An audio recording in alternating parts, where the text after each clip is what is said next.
एक ऐसी आतिमताई सरकार जो बलात्कारियों को संरक्षण देने का काम कर रही है। ब्रजभूषण शरण सिंह की आज गिरफ्तारी नहीं हुई, उस बनारस की बेटी को न्याय नहीं मिल पाया। बाबा का बुलडोजर कहाँ है? देश के प्रधानमंत्री किसानों की आवाज सुन रहे हैं, महिलाओं को सम्मान दे पा रहे हैं? नहीं दे पा रहे हैं। प्रधानमंत्री ये चाहते हैं मणिपुर का जो मुद्दा है वो देश की जनता न देख पाए। 8 महीने से मणिपुर जल रहा है, 56 के सीने लक्षद्वीप चले जाते हैं प्रधानमंत्री मोदी जी, लेकिन मणिपुर क्यों नहीं जाते? महिलाओं के साथ शोषण किया गया, मजदूर वर्ग का शोषण किया गया, नौजवानों का शोषण किया गया, सड़क पे बैठे हुए खिलाड़ियों का शोषण किया गया। उनके न्याय के लिए ये न्याय यात्रा है। जब भारतीय जनता पार्टी चुनाव मैदान में उतरती थी, जब वो धर्म की बात करती थी, मंदिर मस्जिद की बात करती थी, हिंदू मुस्लिम की बात करती थी, वो नफरत फैलाने की बात करती थी। तमाम जगह हॉलीडे पर प्रधानमंत्री जी चले जाते हैं, अकेले फोटो सेशन करवाते हैं, जहाँ दूर दूर तक कोई नहीं होता है। भारतीय जनता पार्टी ने जश्न मनाया था जब वो बलात्कारी बाहर निकल करके आए। अगर प्रधानमंत्री नरेंद्र मोदी को थोड़ी सी भी शर्म और लज्जा बची है, उन्हें अविलंब बिल्किस बानो से माफी मांगनी चाहिए। वो बिल्किस बानो के साथ का मामला हो, IIT BHU की लड़की के साथ मामला हो, 146 सांसदों का जो है निलंबन कर दिया जाता है, बोलने पर जो है माइक बंद कर दिया जाता है, संसद से निकाल दिया जाता है। ये प्रधानमंत्री अपनी निकम्मेपन, ये ओछेपन का परिचय देते हैं। न्याय यात्रा जो है कांग्रेस पार्टी निकाल रही है, राहुल गांधी इसको इम्फाल से लेकर मुंबई तक लेकर जाएंगे। क्या लग रहा है देश में अन्याय हो रहा है जो न्याय दिलाएगी अब जो है पार्टी? बिल्कुल, भारतीय जनता पार्टी के शासनकाल में आप बताइए, जिस तरीके से इस सरकार ने कहा था देश की बहन बेटियों को हम न्याय देंगे, क्या इस सरकार ने देश की बहन बेटियों को न्याय देने का काम किया? इस सरकार के शासनकाल में देश के पहलवान बहन बेटियों को, जिन्होंने तिरंगे के मान को बढ़ाने का काम किया, उनको लाठी और डंडों से प्रहार करके एक ऐसे आतिमताई सरकार जो बलात्कारियों को संरक्षण देने का काम कर रही है। ब्रजभूषण शरण सिंह की आज गिरफ्तारी नहीं हुई। हिंदू विश्वविद्यालय जो मदन मोहन मालवीय बनारस में, जिन्होंने देश के तमाम उन कोने कोने तमाम उन लोगों से चंदा लेके उस विश्वविद्यालय का निर्माण किया था, और बनारस से ही हमारे देश के प्रधानमंत्री सांसद चुने गए, उस बनारस की बेटी को न्याय नहीं मिल पाया। बाबा का बुलडोजर कहाँ है? बाबा का बुलडोजर क्या न्याय दे पा रहा है? उत्तर प्रदेश में न्याय नहीं दे पा रहा है। यात्रा की क्या जरूरत है? हाँ, यात्रा की क्यों नहीं जरूरत है? आज देश में किसान को ठगने का कौन काम किया? किसानों की आवाज को कौन सुन रहा है? आप बताइए, देश के प्रधानमंत्री किसानों की आवाज सुन रहे हैं? महिलाओं को सम्मान दे पा रहे हैं? नहीं दे पा रहे हैं। वहां पे मणिपुर में भारतीय जनता पार्टी की सरकार है, अभी तक कहीं ना कहीं आनाकानी कर रही परमिशन देने में, क्योंकि 2024 का चुनाव है। देश के प्रधानमंत्री ये चाहते हैं कि यहाँ का जो मुद्दा है, देश का मणिपुर का जो मुद्दा है, वो देश की जनता न देख पाए। लेकिन एक नेता ऐसा है जो निडर है, जो लोग कहते थे 56 इंच का सीना है, रो रो के जीना है, 56 के सीने लक्षद्वीप चले जाते हैं प्रधानमंत्री मोदी जी, लेकिन मणिपुर क्यों नहीं जाते? 8 महीने से मणिपुर जल रहा है, तमाम उन महिलाओं के साथ बलात्कार हो रहा है। ये जो इस यात्रा का जो लक्ष्य है, जिसको कहा जा रहा है कि न्याय मिलने तक ये यात्रा चलेगी, लोगों का हक मिलने तक यात्रा चलेगी, जनता इस मैसेज को समझ पाएगी क्या? ऐसा तो नहीं समझ जाएंगे कि राजनीति करने की वजह से ऐसा हो रहा है? नहीं, देखिए, राजनीतिक उद्देश्य कोई नहीं है इसका। अब जो लोग चाहते हैं, जो लोग धर्म के नाम पे राजनीति करना चाहते हैं, जो लोग भाषा मजहब प्रांत के नाम पे, आप बताइए, अभी आपने देखा होगा बनारस और तमिल संगम कराने का काम किया। उस संगम से क्या बनारस में बहन बेटियों को न्याय मिला? क्या उन तमिल या कोई भी तमाम बेटियों को न्याय मिला? नहीं मिला। ये सिर्फ और सिर्फ ढकोसलाबाजी सरकार है। इन्होंने इस देश की जनता को न्याय नहीं देने का काम किया। आप बताइए, जब कन्याकुमारी से कश्मीर तक राहुल गांधी जी की यात्रा चली, उस यात्रा में चाहे गरीब हो, चाहे आम जनमानस हो, तमाम अपने दर्द को उन्होंने बयां करने का काम किया। आज इसीलिए जरूरत है देश की बहन बेटियों को न्याय दिलाने के लिए आवाज बन के राहुल गांधी सड़क पे चल रहे हैं। देश के प्रधानमंत्री तो सिर्फ और सिर्फ कैमरा जी भी करने का काम कर रहे हैं, और न्याय मिलेगा। जब तक न्याय नहीं मिलेगा तब तक हम इस लड़ाई को लड़ेंगे। एक दौर था जब महात्मा गांधी ने और वहाँ तमाम हमारे क्रांतिकारियों ने जिस तरीके से ब्रिटिश हुकूमत को हराने का काम किया था और भारत से भगाने का काम किया था, हम इन जैसे काले चोरों को भी इस देश की सत्ता से भगाने का काम करेंगे। और देश में किसानों को, महिलाओं को, युवाओं को, जिसको जिसको ठगा है उसको न्याय दिलाने का काम करेंगे। ये लड़ाई हमारी लड़ाई हमेशा जारी रहेगी। इसलिए यात्रा निकल रही है। बिल्कुल, यात्रा निकल रही, जरूरत है इस देश में ऐसी यात्रा की जरूरत है कि लंबी यात्रा है, राजस्थान से निकलेगी, मणिपुर, इम्फाल, आंध्र प्रदेश, उड़ीसा, बंगाल, फिर जाएगी बंबई तक। अरे भारत बहुत बड़ा है। भारत के कोने कोने तक पहुंचना, जन जन के पास पहुंचना, जन जन तक अपनी विचारधारा को पहुंचाना, उस गांधीवादी विचारधारा को पहुंचाना, कहीं ना कहीं देर लगेगी, लेकिन जरूर देश की जनता समझेगी। और 2024 में जनता एक नई सरकार, लोकतांत्रिक सरकार, आप बताइए, आज संसद भवन मौन है। प्रधानमंत्री जी ने सेंगोल को कहा था, सेंगोल की हम स्थापना कर रहे हैं। आज का वो सेंगोल शर्मिंदा नहीं है? उसी सेंगोल के सामने एक ऐसे अपराधी सांसद ओएडीआर की रिपोर्ट उठाएंगे आप? सबसे ज्यादा भ्रष्ट सांसद है भारतीय जनता पार्टी में। क्या उन भ्रष्टाचारियों को जेल नहीं जानी चाहिए? अन्याय तो सांसदों के साथ भी हो गया, 146 सांसद बाहर कर दिए। बिल्कुल बाहर कर दिए गए। बिल्कुल सबको न्याय चाहिए, पत्रकारों को भी न्याय चाहिए जिनको बीजेपी ने गुलाम बना रखा है। अरे कम से कम आप जैसे पत्रकार इस देश की जनता को दिखाने का काम कर रहे हैं। लेकिन भारतीय जनता पार्टी जो ऐसी पार्टी है, आपने भी देखा होगा गुजरात में बिल्किस बानो का जिस तरीके से इन्होंने वोट की राजनीति के लिए उनको रिहाई करा दी जबरदस्ती। लेकिन मैं सुप्रीम कोर्ट पे विश्वास करता हूं। सुप्रीम कोर्ट ने दोबारा उन आरोपियों को, जो 11 आरोपी थे, उनको जेल भेजने की कार्रवाई उन्होंने दस्तखत कर दी है, कलम चला दिया है। बलात्कारियों को बचाती है क्या बीजेपी? पहले बताइए, आजादी का अमृत महोत्सव मनाने के लिए बिल्किस बानो के 11 जो गुनहगार थे उनको बाहर निकाल दिया, घूमे टहले, और अब तो सुप्रीम कोर्ट ने निर्णय लिया कि उनको अंदर भेजो। बिल्कुल अंदर भेजना चाहिए, क्योंकि बलात्कारियों को बचाती नहीं तो आज बृजभूषण सिंह बाहर क्यों होते? आप बताइए, जो 3 लोग वहां पे आरोपी हैं बनारस में बहन बेटियों के साथ जिन्होंने दुष्कर्म किया, एमपी में वो प्रचार कर रहे थे, एमपी में प्रचार प्रसार कर रहे थे। बीजेपी के नेता आज तक अभी ये नहीं आवाज उठा पा रहे हैं। स्मृति ईरानी कहाँ है? स्मृति ईरानी बात कर लेती है राजस्थान पे कि राजस्थान में हमारी एक ऐसी सच्ची पार्टी है कि हमने बलात्कारियों को संरक्षण नहीं दिया। राजस्थान में हमारे विधायक थे, उनको तुरंत तत्काल प्रभाव से निष्कासन करने का काम किया। वो है कांग्रेस पार्टी, सच की पार्टी है। लेकिन ये जो क्या लग रहा है, जो बिल्किस के गुनहगारों को निकाला गया था, इनको राजनीतिक मंच भी दिया गया, इससे राजनीतिक फायदा लेना चाहती थी बीजेपी? बिल्कुल, भारतीय जनता पार्टी पूर्ण रूप से राजनीतिक फायदा लेना चाहती है। आपने देखा होगा जिस तरीके से मैं प्रभु श्री राम की धरा से आता हूं, वहां पे भी ट्रेन में, चलती ट्रेन में दुष्कर्म हो जाता है। आप बताइए, पुलिस कांस्टेबल के साथ, और उनके घरों पे बुलडोजर नहीं जाता है। ये सरकार बुलडोजर से न्याय नहीं देना चाहती है। ये सरकार चिन्हित लोगों के घरों पे सिर्फ बुलडोजर जाना चाहती है। न्याय दिला के रहेगी कांग्रेस? बिल्कुल न्याय दिला के रहेंगे। हम न्याय के प्रहरी हैं, हम सत्य के प्रहरी हैं। सत्य परेशान हो सकता है, पराजित नहीं हो सकता। राहुल गांधी इस लड़ाई को लड़ेंगे और पूरे देश की आवाज बन के इस देश को न्याय दिलाने का काम करेंगे, और हम इस लड़ाई को हमेशा लड़ते रहेंगे। कांग्रेस पार्टी एक जो है भारत जोड़ो न्याय यात्रा निकाल रही है, इम्फाल से लेकर ये जो है वहां तक जाएगी, मुंबई तक। इस यात्रा को कैसे देखते हैं? क्या लग रहा है, न्याय मिलेगा यात्रा से? जिस तरह से कांग्रेस पार्टी राहुल गांधी के अगुवाई में भारत जोड़ो यात्रा के माध्यम से इस नफरत की बाजार में मोहब्बत की दुकान खोलकर भारत के लोगों को दिल जोड़ने का काम किया, उसी तरह से भारत न्याय यात्रा के माध्यम से इम्फाल से लेकर मुंबई तक के लोगों को, पूरब से लेकर पश्चिम तक के लोगों को न्याय दिलाकर अपनी मांग रखेंगे, और अपनी न्याय दिलाकर जो उनकी इच्छा है, जो देश के अंदर न्यायिक संगत की बात है, न्यायिक संगत की जीत दिलाकर हिम्मत अपना मजबूत करेंगे। भारत जोड़ो की बात हो रही थी, भारत जोड़ो निकली, फिर यात्रा भी न्याय की निकाली जा रही है। क्या लगता है इससे चुनाव से कोई लेना देना है क्या? सुनिए, चुनाव से लेना देना कोई यात्रा से नहीं होता है। ये जिस तरह से महिलाओं के साथ शोषण किया गया, जिस तरह से मजदूर वर्ग का शोषण किया गया, जिस तरह से नौजवानों का शोषण किया गया, जिस तरह से किसानों के तमाम कामगार लोगों का शोषण किया गया, जिस तरह से तमाम वो लोग सड़क पे बैठे हुए खिलाड़ियों का शोषण किया गया, उनके न्याय के लिए ये न्याय यात्रा है। और इस न्याय यात्रा के माध्यम से लोगों को जगाने का काम कांग्रेस पार्टी और राहुल गांधी जी करेंगे। ये अभी न्याय यात्रा जो है कांग्रेस पार्टी निकाल रही है, इस यात्रा को कैसे देखते हैं? देखिए, सबसे पहले मैं आपको बताना चाहता हूं कि कुछ समय पहले ही आदरणीय राहुल गांधी जी के नेतृत्व में कन्याकुमारी से लेकर के कश्मीर तक भारत जोड़ो यात्रा निकाली गई, जिसका सबसे प्रमुख उद्देश्य था सामाजिक, आर्थिक और राजनीतिक जो हक है, जो उसकी लड़ाई है, उसको केंद्र में लाया जाए, और उसमें हम काफ़ी हद तक सफल हुए। आज से ठीक 2 या 3 साल पहले जब भारतीय जनता पार्टी चुनाव मैदान में उतरती थी, जब वो धर्म की बात करती थी, मंदिर मस्जिद की बात करती थी, हिंदू मुस्लिम की बात करती थी, वो नफरत फैलाने की बात करती थी, और उसी आधार पर उसने चुनाव को लाकर के समेट दिया था, और इसी तरीके से लड़ाइयाँ होती थीं। लेकिन भारत जोड़ो यात्रा का जो सफलता का जो सबसे बड़ा उदाहरण रहा, वो ये रहा कि भारतीय जनता पार्टी भी रोजगार की बात करने लग गई, वो भी महंगाई की बात करने लग गई, वो भी 450 रुपये का सिलेंडर देने की बात करने लग गई। हर वो बात जो राहुल गांधी जी कहते रहे, कांग्रेस कहती रही, उसको वो लोग दोहराने लग गए, ये हमारी सफलता थी।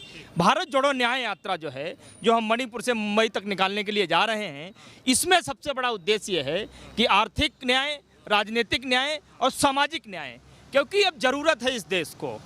और आप ये सवाल पूछ सकते हैं उल्टा हमसे कि क्या हो जाएगा राहुल गांधी की भारत जोड़ो न्याय यात्रा से। पूछ ही रहे हैं, तमाम तरह के आरोप लगा। बिल्कुल बताता हूँ, अगर भगत सिंह ने यही सोचा होता कि मैं फांसी का फंदा अपने गले में डाल करके झूलने जा रहा हूँ, इस देश के लिए शहादत देने जा रहा हूँ, क्या यह देश आज़ाद होगा या नहीं होगा, अगर उनके मन में उस समय किंतु परंतु आया होता, न वो फांसी पर झूले होते, न इस देश को आज़ादी मिली होती। चंद्रशेखर आज़ाद ने यही सोचा होता कि मैं अपने मस्तक पर गोली दागने तो जा रहा हूँ, क्या मेरे इस गोली दागने से आज़ादी के दरवाजे खुल जाएंगे। अगर उन्होंने ये सोचा होता और सोचते समय किंतु परंतु आया होता, तो शायद आज इस देश को आज़ादी नहीं मिली होती। इस देश में क्रांतिकारी स्वभाव के जो लोग होते हैं, वो किसी भी शहादत को देने से पहले, किसी भी संघर्ष को करने से पहले लेस मात्र भी विचार नहीं करते हैं।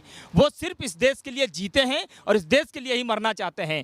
और शायद उसी परंपरा से निकले हुए राहुल गांधी हैं, और जिन्होंने उसी आज़ादी का, उसी क्रांतिकारी स्वभाव की परंपरा का पालन किया है, इसलिए आज वो हर भारत जोड़ो यात्रा, हर भारत जोड़ो न्याय यात्रा में उनके साथ कंधे से कंधा मिलाने के लिए, खड़े होने के लिए तैयार हैं। और ये जरूरी है। क्या लगता है सरकार लोगों से नहीं मिल रही है क्या, उनको न्याय नहीं दे रही है क्या? सरकार अगर सड़क पर उतर रही होती तो हर छोटी से छोटी चीज़ सरकार को दिखाई देती और हर छोटी से छोटी चीज़ पर सरकार बात करती।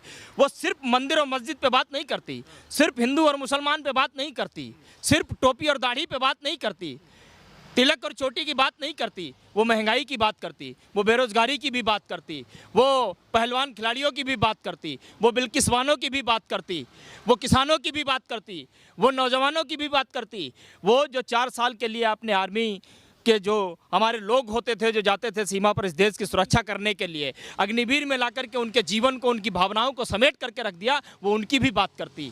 वो तमाम उन इंस्टीट्यूशन की बात करती जिनका दुरुपयोग करके आज आपने उसकी साख को पूरी तरीके से तोड़ करके रख दिया, उसके विश्वास को तोड़ करके रख दिया। आज वो बात नहीं कर रही है सरकार, इसलिए आज विपक्ष की सबसे प्रमुख भूमिका निभाते हुए राहुल गांधी को पहले भारत जोड़ो यात्रा निकाली, अब भारत जोड़ो न्याय यात्रा निकालने जा रहे हैं। जरूरत होगी तो यह यात्राओं का क्रम लगातार जारी रहेगा। आज राहुल गांधी निकाल रहे हैं, कल कोई और निकालेगा, परसों कोई और निकालेगा। भारत जोड़ो यात्रा निकाली, पूरा देश उनके साथ खड़ा हुआ। अब भारत जोड़ो न्याय यात्रा मणिपुर से निकालने जा रहे हैं। तमाम जगह हॉलीडे पर प्रधानमंत्री जी चले जाते हैं, अकेले फोटो सेशन करवाते हैं, जहाँ दूर दूर तक कोई नहीं होता है। लेकिन हमारे ही इस देश का सबसे खूबसूरत राज्य होता था कभी मणिपुर, जो आज आग की लपटों में, नफरत की आग में पूरी तरीके से झुलस चुका है। न्याय नहीं हो रहा है, देश में अन्याय हो रहा है। देखिए सुप्रीम कोर्ट ने न्याय दे दिया ना बिल्किस बानो को, क्या दिक्कत? सुप्रीम कोर्ट ने दे दिया, क्या यही भारतीय जनता पार्टी, वही गुजरात कोर्ट भारतीय जनता पार्टी की अनुशंसा पर जब उन्होंने उन 11 बलात्कारियों को जब बाहर निकाला, भारतीय जनता पार्टी से जुड़े हुए विश्व हिंदू परिषद के लोगों ने आकर के उनको मिठाइयाँ खिलाई, उनको मालाएं पहनाए, उनका स्वागत किया गया। भारतीय जनता पार्टी ने जश्न मनाया था जब वो बलात्कारी बाहर निकल करके आए। और जब आज सुप्रीम कोर्ट ने गुजरात हाई कोर्ट के फैसले को खारिज करते हुए वापस उनको जेल भेजने के लिए जब अपना फैसला सुनाया है, क्या प्रधानमंत्री नरेंद्र मोदी का कोई भी एक छोटा सा ट्वीट, कहीं कोई भी एक शब्द कहीं लिखा हुआ आपको दिखाई दिया जहां उन्होंने ये कहा हो कि नहीं, मुझे उन बलात्कारियों को पहचानने में गलती हो गई, हमको उनमें संस्कार दिख रहे थे, अंततः वो बलात्कारी ही निकले? क्या उन्होंने एक बार भी माफ़ी मांगी? और आप न्याय अन्याय की बात कर रहे हैं।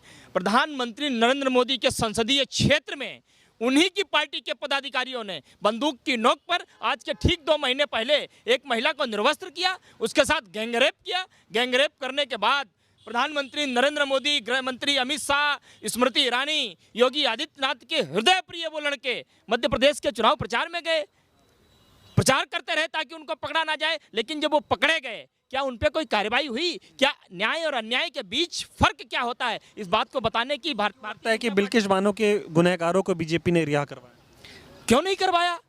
विश्व हिंदू परिषद संगठन किसका है? एबीपी संगठन किसका है? भारतीय जनता पार्टी का है ना। भारतीय जनता पार्टी के लोग खुलेआम समर्थन कर रहे थे, उनका खुलेआम जश्न मना रहे थे कि जैसे मानो बलात्कारी नहीं कोई महान संस्कारी छूट करके बाहर। लग रहा है कि सुप्रीम कोर्ट की तरफ से करारा तमाचा पड़ा बीजेपी। मैं समझता हूं कि ये प्रधानमंत्री समेत पूरी भारतीय जनता पार्टी की घृणित मानसिकता सोच के ऊपर बहुत करारा तमाचा है।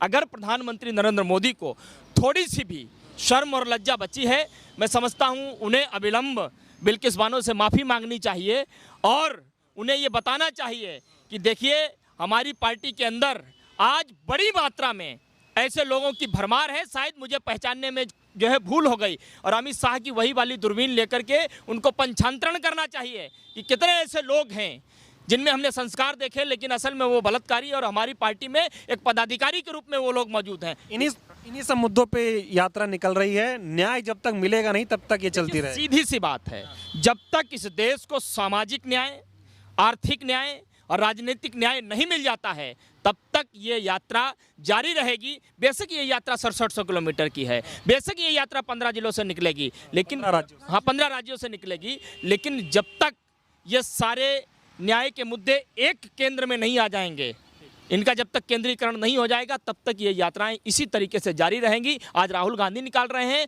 कल उनका कोई समर्थक निकालेगा, फिर से परसों कोई निकालेगा और पूरा देश उनके साथ खड़ा होगा। और तमाम लोग हैं, इनसे बातचीत करते हैं। क्या नाम हुआ आपका, क्या नाम हुआ? चंद्रशेखर नाम हमारा। इधर ये बताइए, थोड़ा इधर आइए। ये अभी जो कांग्रेस पार्टी अपनी ये भारत न्याय यात्रा निकाल रही है, इस यात्रा पे क्या कहेंगे, कैसे देखते हैं इस यात्रा? देखिए, ये यात्रा आज देश की ज़रूरत है।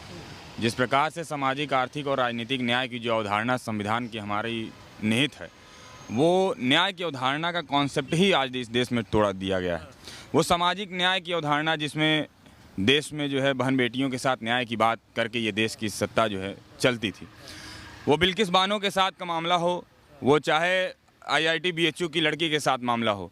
बनारस में प्रधानमंत्री मोदी जी तमिल संगमम का कार्यक्रम करते हैं, लेकिन IIT BHU की वो लड़की जो दक्षिण भारत की लड़की थी, उसके बलात्कारियों का, उसके छेड़खाने के जो है वो भाजपा के पदाधिकारी निकलते हैं, IIT सोशल मीडिया सेल के कार्यकर्ता निकलते हैं, और वो कार्यकर्ता, वो पदाधिकारी, वो ये सारी घटनाएं करने के बाद जो है आराम से मध्य प्रदेश में चुनाव का प्रचार करते हैं, बड़े बड़े भाजपाई शीर्ष नेतृत्व के साथ फ़ोटो खिंचाते हैं, लेकिन इसकी भनक ये पुलिस प्रशासन को नहीं लगती है, उन नेताओं को नहीं लगती है।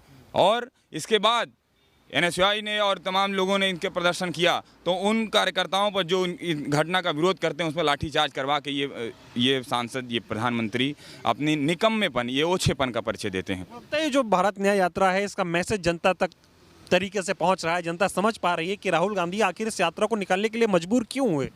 ये मजबूरी है, ये आज इस देश की आवश्यकता के साथ साथ मजबूरी भी है। वो इसलिए क्योंकि देश के संविधान पर आज जो खतरा आन पड़ा है, इस देश में संसद से 146 सांसदों का जो है निलंबन कर दिया जाता है, बोलने पर जो है माइक बंद कर दिया जाता है, संसद से निकाल दिया जाता है, जबकि उसी संसद में इसी भारतीय जनता पार्टी के आतंकवादी सांसद बैठे रहते हैं, वो प्रज्ञा ठाकुर हों, चाहे बलात्कारी सांसद बैठे रहते हैं, चाहे वो बृजभूषण शरण हो, स्वामी चिन्मयानंद हो, कुलदीप सेंगर जैसे अपराधी हों, उन पर लेकर जो है इस प्रधानमंत्री मोदी के मुंह से एक भी तनिक शब्द नहीं निकलता है। और वहीं एक बात और बता देना चाहता हूं, इस देश के शीर्षस्थ पद पर बैठी हमारी महामहिम राष्ट्रपति द्रौपदी मुर्मू संसद में इच्छा जताती हैं कि वो गदर देखना चाहती हैं, लेकिन उन्होंने कभी भी ये नहीं कहा कि मणिपुर में जिस प्रकार से एक आदिवासी महिला के साथ सारी दरिंदगी की हदें पार कर दी गई, वो कभी मणिपुर जाने की इच्छा नहीं दिखाती। यात्रा मणिपुर से शुरू हो रही है। मणिपुर में जिस तरह से वहाँ की बेटियों के साथ अत्याचार हुआ, वहाँ हिंसा भी हो रही है, ना तो कभी प्रधानमंत्री जी गए, ना तो बीजेपी ने कभी इस पर सवाल पूछा, ना वहाँ का कोई नेता वहाँ गया सब देखने के लिए। अभी भी वहाँ माहौल इतना ठीक नहीं है। क्या लगता है ये यात्रा जब वहाँ से शुरू होगी तो वहाँ के लोगों की आवाज़ कितनी मजबूत होगी? यात्रा जहाँ जहाँ से गुजरेगी वहाँ की जो जनता की पीड़ा है, उनको जो न्याय नहीं मिल रहा है, उनकी आवाज़ कितना मजबूत करने का काम राहुल गांधी करेंगे? देखिए, राहुल जी इसके पहले भी जब ये मणिपुर की घटना हुई उसके बाद मणिपुर गए थे, उनके काफिले को रोक दिया गया था। तब उसी मणिपुर की महिलाएं, उसी मणिपुर की जनता सामने आकर पुलिस की बैरिकेडिंग के सामने खड़े होकर राहुल जी को जो है उन कैंटनों में लेकर जाकर जो मणिपुर के लोगों से बात करती हैं। हमारी ये यात्रा जो है मणिपुर से शुरू होनी है, लेकिन अभी तक मणिपुर के प्रशासन ने उस पर कोई भी प्रकार का जो है अपना परमिशन जारी नहीं किया है। लेकिन फिर भी हम राहुल जी से कहना चाहते हैं, हम आम जनता की ओर से राहुल जी से ये कहना चाहते हैं कि आज जिस प्रकार से ये भारतीय जनता पार्टी की सरकार देश में आर्थिक, राजनीतिक और सामाजिक न्याय के ढांचे को तोड़ने का कार्य कर रही है, हम चाहते हैं कि राहुल जी की यात्रा मणिपुर से ही शुरू हो और मणिपुर से शुरू होकर वो अपने मुकाम तक पहुँचे और जनता को न्याय मिलना चाहिए। क्योंकि क्या नाम हुआ आप? इधर आइए थोड़ा। प्रमोद पासवान। ये बताइए, अभी ये न्याय यात्रा निकाल रही है कांग्रेस पार्टी, भारत जोड़ो न्याय यात्रा नाम दिया गया है, इस यात्रा को कैसे देखते हैं? क्या लग रहा है, न्याय नहीं मिल रहा है क्या जनता को? बिल्कुल न्याय नहीं मिल रहा। भारत में लोकतंत्र की हत्या हो रही है। राहुल जी बहुत बड़ी उम्मीद बन के भारत की जनता के लिए है। ये न्याय के पक्षधर हैं हमेशा। लोकतंत्र खतरे में है, संविधान खतरे में है, तो इसको ऊपर ले जाने के लिए भारत के युवा इनके साथ है और ये न्याय यात्रा जब तक चलती रहेगी जब तक भारत में न्याय न मिल जाए। जी तब तक चलेगी। बिल्कुल। तो न्याय मिलने की जरूरत कैसी, दिक्कत कहाँ से आ गई, कहाँ अन्याय हो रहा है? मोदी जी तो लोग कह रहे हैं बहुत बढ़िया काम कर रहे हैं। देश में सबसे ज़्यादा बेरोजगारी है, सबसे ज़्यादा महंगाई है, जनता त्रस्त है, पर ऊपर जो है मीडिया तक के अपने कब्जे में कर रखे हैं। इनके यदि आपके आतंक हो रहा है। भी बहुत ज़्यादा जी। राहुल गांधी ये न्याय दिलाएंगे। देश के युवा को सबसे ज़्यादा इनके ऊपर भरोसा है, ये न्याय दिलाएंगे। देश के सारे जनता इनके साथ हैं, अवश्य न्याय मिलेगा। चीफ जस्टिस तक की यात्रा की बहुत ज़रूरत है। चीफ जस्टिस तक ने इस एहसास किया है कि देश में अब न्याय की ज़रूरत है, भारत की जनता के न्याय चाहिए।